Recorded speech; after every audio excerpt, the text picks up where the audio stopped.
Hi hello नमस्कार, मी राधिका स्वागत करते आपल्या सर्वांचं पुन्हा एकदा एका नवीन व्हिडिओमध्ये। आय होप की तुम्ही सर्वजण मस्त आणि मजेत असाल।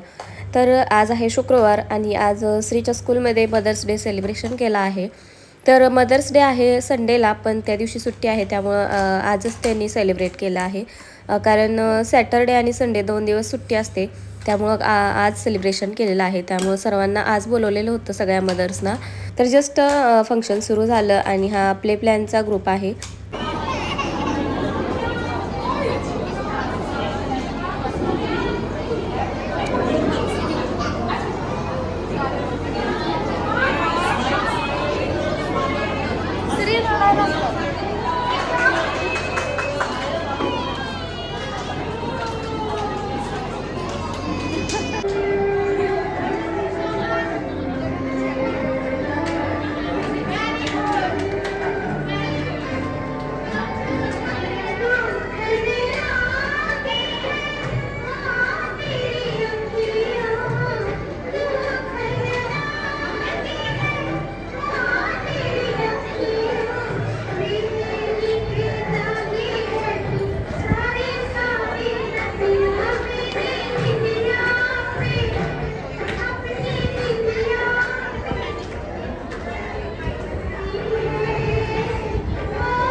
तर असा रडत रडत सेलिब्रेट झालेला आहे मदर्स डे। लहानच मुलं आहेत, त्यामुळं त्यांची मम्मी वगैरे सगळ्यांच्या तिथं समोर बसलेल्या, त्यामुळे त्यांना बघून तिथं त्यांना रडायला आलं। त्यामुळे श्रीनं पण डान्स केला नाही आणि बाकीची पण 1-2 मुलं रडत होती आणि बाकीची करत होती डान्स।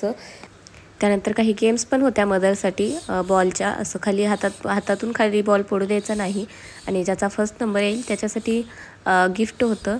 गिफ्टमध्ये काय फक्त माझाची वगैरे बॉटल असं काहीतरी होतं गिफ्ट। त्यानंतर मग आज अक्षय तृतीया आहे, तर त्यामुळं मग घरी येऊन स्वयंपाक पण बनवायचा होता। त्यामुळं मग घरी आलो आणि डाळ दुपारी शिजत घालून ठेवली। 1 वाजता घरी आलो होतो आम्ही आणि आल्यानंतर जेवण वगैरे केलं, डाळ शिजत घातली, फक्त डाळ शिजवून ठेवली आणि नंतर चहाच्या नंतर मग स्वयंपाकाला सुरुवात केली। त्यानंतर मग डाळ शिजवून घेतली आणि त्यामध्ये गूळ घालून इथं शिजवून घेतलेली आहे। तर यातली डाळ शिजवलेली थोडीशी साईडला काढून ठेवली होती, कारण पप्पांना गोड पोळ्या काय आवडत नाहीत, त्यामुळे मग त्यांच्यासाठी फक्त मीठ घालून ते बारीक करून त्याची पोळी बनवायची, त्यासाठी थोडीशी साईडला काढून ठेवली। चला आता हे पुरण बारीक करून घेते आणि ग्लासनंच बारीक करून घेते मी, कारण पेला वगैरे घेतला की ते गरम लागतं, त्यामुळं ग्लास घेतलाय। तर चला आता हे सगळं बारीक करून घेते आणि नंतर मग पोळ्या बनवते। तर इथं पुरण बनवून झाले आणि मसाल्याला सुद्धा लसूण आणि खोबरं बारीक करून ठेवले। तर आणि हे वाटीमध्ये आहे, तर ते साईडला काढून ठेवले पप्पांसाठी आणि ह्याची आता आमटी बनवते। कणिक सुद्धा मळून ठेवली आहे इथं। तर चला आता आमरस पण बनवायचा आहे। तर दुपारी आंबे आणून ठेवले होते, फ्रीजमध्ये ठेवले होते। तर आता अगोदर त्याच्यावरची साल काढून घेते आणि मग त्याचं बारीक काप करून मिक्सरमधून फिरवून घेते। आणि एक मेन गोष्ट म्हणजे एक सरप्राईज आहे माझ्यासाठी, आणि मिस्टरांनी ते ऑनलाईन मागवलेलं आहे आणि म्हणजे मला अगोदर पण माहीत नव्हतं, तर त्याचं सुद्धा अनबॉक्सिंग करणार आहे। तर चला व्हिडिओ कंटिन्यू बघा आणि जर व्हिडिओ आवडला तर नक्की व्हिडिओला लाईक आणि चॅनलला सबस्क्राईब करा।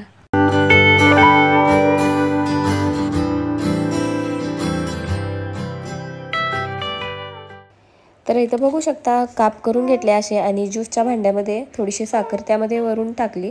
तर आता हे बारीक करून घेते आणि मी यामध्ये दूध वगैरे काय मिक्स करत नाही, थोडंसं पाणी ॲड करते त्यामध्ये, कारण जास्त घट्ट नको व्हायला, त्यामुळं। तर आता हे बारीक करून घेते। तर इथं बघू शकता रस बनवून तयार झालाय। आता पोळ्या बनवायच्या आहेत, तर चला तर आता पोळ्या बनवायला सुरुवात करते। आणि पोळ्या बनवायला पण जरा लेटच झाला होता, कारण साडी घालायची होती। साडी वगैरे घातली आणि नंतर रील्स बनवल्या, फोटो काढले आणि नंतर साडी काढून ठेवली, कारण स्वयंपाक वगैरे करताना म्हणजे खूप अवघडल्यासारखं होतं आणि काठपदर वगैरे साडी घालून स्वयंपाक सगळा करायचा म्हटल्यानंतर पण जास्तच अवघडल्यासारखं होतं, त्यामुळे नंतर साडी काढून ठेवली आणि मग पोळ्या बनवायला घेतल्या।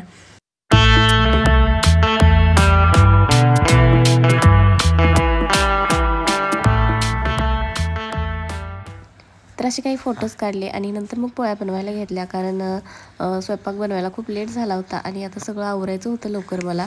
तर इथं आता अगोदर एक छोटी पोळी बनवून घेते आणि अगोदर आता ज्या मिठाच्या पोळ्या आहेत पप्पांसाठी बनवायच्या, तर त्या अगोदर बनवून घेते त्यांच्यासाठीच्या.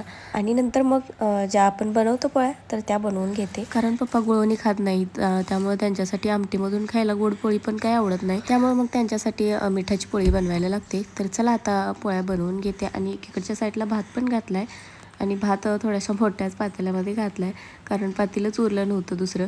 एका पातेल्यामध्ये आमटी बनवली आणि बाकीची सगळी भांडी धुवायला आहेत, कारण पोळ्याचा वगैरे स्वयंपाक करायचा म्हणला की सगळी भांडी वगैरे जास्त भरतात. तर इथं मी अगोदर सगळं पुरण अगोदर भरून घेतलं, म्हणजे त्याचं गोळे बनवून ठेवले आणि नंतर एकदम लाटायला घेतल्या, कारण एक भरायचं आणि दुसरी लाटायची, त्यामुळं मग ते जास्त जरा मला अवघड वाटतं. त्यामुळं मग मी एकदमच गोळे बनवून घेतले आणि लास्टला आता लाटून घेते.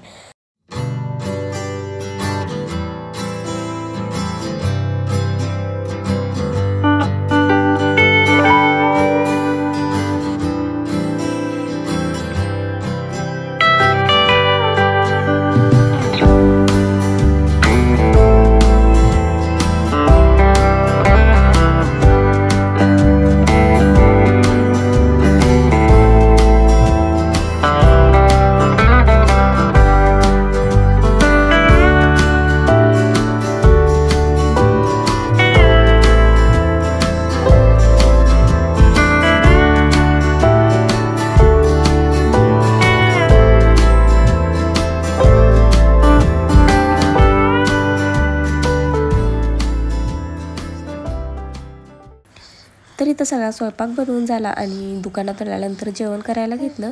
तर बघू शकता सगळेजण जेवायला बसलेलो आहोत आम्ही. तर बघू शकता मस्त ताट सजवलेलं आहे. तर इथं एका वाटीमध्ये आमटी घेतली आहे, आमरस घेतला आहे, भात घेतला आहे, पोळी घेतली आहे आणि पापड थोडेसे तळलेले आहेत. तर या जेवायला सर्वांनी. त्याच्यानंतर म्हणजे चला मग सरप्राईज बघूयात काय आहे ते.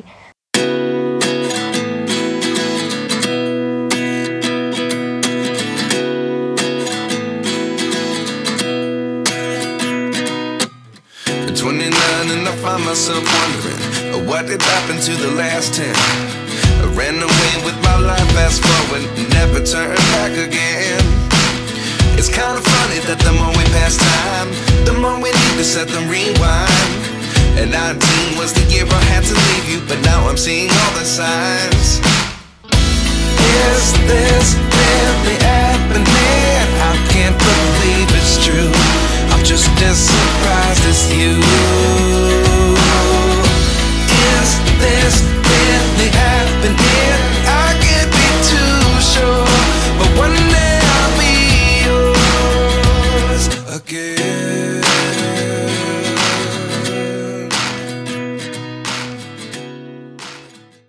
तर असा आहे सरप्राईज. तर सोनीचा कॅमेरा आहे आणि अगोदर तुम्ही बघितलंच असेल, शॉर्टला मी अपलोड केला होता व्हिडिओ. तर क्लिअरिटी वगैरे छान आहे. त्याच्यासोबत बघा मेमरी कार्ड वगैरे सगळं भेटलेलं आहे. तर तुम्हाला सरप्राईज कसं वाटलं नक्की कमेंट करून सांगा आणि व्हिडिओ कसा वाटला ते सुद्धा कमेंट करून सांगा. भेटूया अशाच नवीन व्हिडिओमध्ये. तोपर्यंत बाय बाय.